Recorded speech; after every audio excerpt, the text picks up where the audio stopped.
మరి ఆ పాప విషయంలో ఎందుకు అలా జరిగిందో తెలుసా? తను చదువుతున్నటువంటి దగ్గర ఒక మానసికంగా ఒక క్షోభకు గురైంది. ఆ క్షోభకు గురైన దాన్ని ఆమె పబ్లిక్లో చెప్పుకోలేకపోయేసరికి తనలో తానే దాని గురించి ఆలోచించి దాని పరిష్కారాన్ని ఆమె వెతకలేక తాను మానసికంగా ఇబ్బంది పడుతూ దానిలో నుంచి ఆమె మానసికంగా ఎక్కువగా డిస్టర్బ్ అయ్యి దెయ్యం పట్టిందనే ఫీలింగ్లోకి జనాలను తీసుకెళ్ళింది. ఇప్పుడు ఆలోచన చేయాలి మీరందరూ.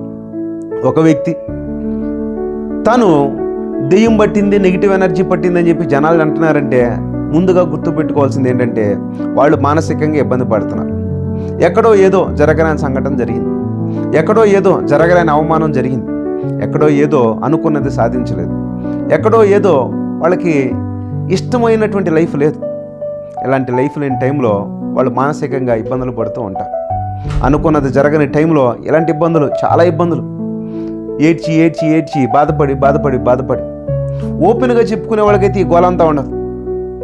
ఒకవేళ నీకే ఇలాంటి జరిగిందనుకో, నువ్వేం చేయాలి? ఓపెన్కి వెళ్ళి ఒక మంచి ఫ్రెండ్ని చూసుకుని ఆ ఫ్రెండ్కి అది చెడ్డదైనా సరే చెప్పుకున్న వాళ్ళకి ఇలాంటి రోగాలే ఉండవు.